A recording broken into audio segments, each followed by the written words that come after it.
Pria ini gila. Setiap hari dia hanya melakukan satu hal, yaitu memecahkan gunung. Dia ingin memotong gunung ini untuk membalaskan dendam istrinya. Beberapa hari yang lalu, istrinya yang sedang hamil pergi ke pegunungan. Dia akan membawakan air untuk suaminya. Tapi dia terpeleset dan jatuh dari lereng gunung. Ketika Manji sampai di sana, sang istri sedang sekarat. Karena ambulans tidak bisa sampai ke sini, Manji membawanya ke rumah sakit bersama temannya. Namun setelah tiba, istrinya meninggal dunia karena kehilangan banyak darah. Mereka hanya bisa menggendong bayi. Manji terkejut. Dia sangat sedih dan naik gunung. Dia mengaitkan kematian istrinya dengan gunung. Dia mengeluarkan semua amarahnya di gunung. Dia melemparinya dengan batu. Ada sebuah batu yang menabrak gunung dan terbakar. Api besar segera menelan seluruh gunung. Tapi ini masih tidak menenangkan kemarahan. Jadi dia membelah gunung ini untuk membalas dendam. Dia juga ingin menghindari tragedi ini terjadi lagi. Dia mengucapkan selamat tinggal padanya untuk terakhir kalinya. Dia menggunakan pahat dan palu untuk memulai. Meski terkena pecahan batu, Manji tidak mengeluh. Orang-orang di desa mengira dia gila. Mereka mengatakan ketika Anda menyelesaikan jalan ini, kami akan menggunakan nama Anda untuk menamainya. Manji terus menghancurkan gunung tersebut. Dalam sekejap mata, 6 tahun telah berlalu. Beberapa prestasi telah diraihnya. Jarak tempuh 5 jam sebelumnya kini dipersingkat menjadi 4 jam. Hari itu, ayah Manji tidak tahan lagi. Dia berharap Manji menemukan pekerjaan untuk merawat 2 anak. Manji mengatakan memecahkan gunung adalah pekerjaannya. Pernyataan ini membuat marah sang ayah. Dia meninggalkan kedua anak itu dan pergi. Manji mencari pedagang untuk mengangkut barang. Barang mereka butuh 4 hari untuk dikirim. Manji bilang dia hanya butuh 1 hari. Pedagang itu setuju untuk menerimanya. Karena Manji terlalu akrab dengan gunung ini, dia memegang sesuatu di tangannya dan mengenakannya. Dia sampai di sana sebelum gelap. Dia juga mendapat gaji. Dia menukar makanan untuk kedua anaknya. Setelah mereka tertidur lelap, Manji terus menghancurkan gunung tersebut. Sekarang garis besar jalan telah muncul. Tapi itu tidak bertahan lama. Terjadi kekeringan di desa tersebut. Semua penduduk desa pergi. Ayah Manji memintanya untuk ikut. Tapi dia menolak. Dia meminta untuk tinggal dan menghancurkan gunung. Dia mengembalikan uang itu kepada ayahnya. Dia menyuruhnya untuk merawat kedua anak itu. Sang ayah hanya bisa membawa pergi anak-anaknya. Dia meninggalkan Manji. Tetapi hal yang mengerikan terjadi. Manji sekarat karena kehausan. Dia mengambil botol air. Tapi tidak ada setetes pun yang tersisa. Kemudian dia sampai di sebuah sumur. Dia berharap masih ada air di dalamnya. Tapi dia sangat kecewa. Ini telah menjadi sumur kering. Dia melihat segenggam rumput basah di dinding.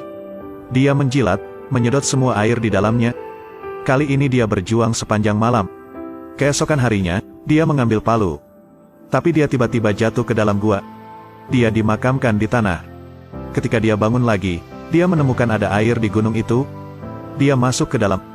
Dia mengambil daun dan memasukkannya ke mulutnya. Karena dia belum makan selama 6 hari. Ketika dia keluar dari gua, dia menyentuh gunung untuk berterima kasih padanya.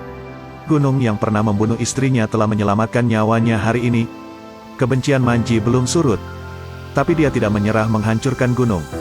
Tapi sepertinya dia menemukan sesuatu. Dia menggaruk tumpukan batu. Itu adalah ular kobra. Manji tidak berani bergerak tapi masih digigit ular itu.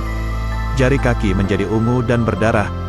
Agar racun tidak menyebar, dia merobek kain dan membalut jari kaki yang digigit. Dia pikir itu akan baik-baik saja. Tak disangka Manji pusing. Apa yang harus dia lakukan? Tanpa diduga, dia mengambil pahat dan palu dan mengarahkannya ke jarinya yang tergigit.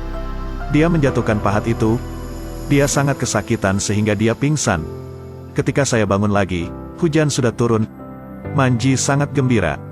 Ketika hujan berhenti, penduduk desa kembali. Mereka berjalan di jalan yang dibuka oleh Manji. Mereka sangat mengaguminya. Ayah juga merasa bangga padanya. Anak menghabiskan uang untuk ayahnya untuk membeli alat-alat baru. Manji sangat gembira. Dia menerima pengakuan semua orang. 10 tahun telah berlalu. Kisah Manji telah menarik perhatian wartawan. Dia mengambil foto untuk Manji dan menerbitkannya di surat kabar. Dia bertemu dengan Perdana Menteri. Dia memohon untuk memperbaiki jalan.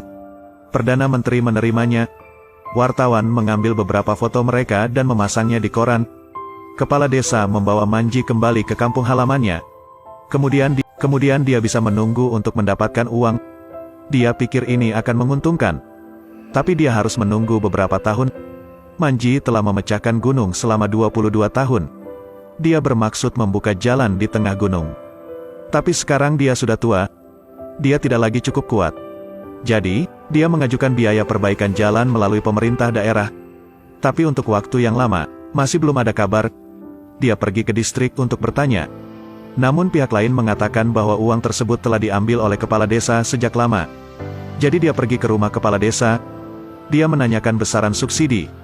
Tapi kepala desa tidak menerima. Manji juga tidak bodoh. Kepala desa sudah berganti rumah dan mobil. Dari mana uang ini berasal? Kepala desa tetap tenang. Dia bilang dia akan memenjarakan Manji. Tapi Manji tidak takut. Dia memutuskan untuk mencela mereka. Kepala desa mengejeknya. Karena tempat ini lebih dari 1.300 pohon dari ibu kota, dia tidak percaya Manji akan sampai di sana. Tapi kepala desa meremehkan Manji. Manji telah sampai di stasiun kereta. Dia duduk di kereta menuju ibu kota. Namun karena tidak punya uang untuk membeli tiket, ia diusir dari kereta oleh petugas. Manji merasakan kekejaman masyarakat.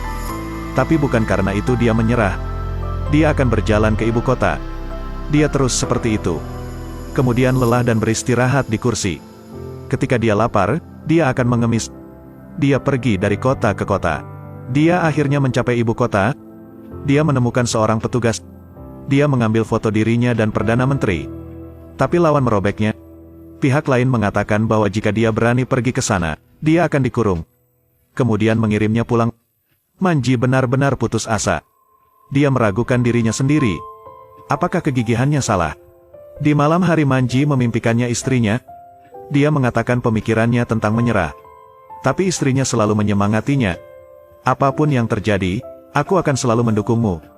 Terus ambil palu dan hancurkan gunung. Kalau tidak, aku tidak akan peduli lagi padamu.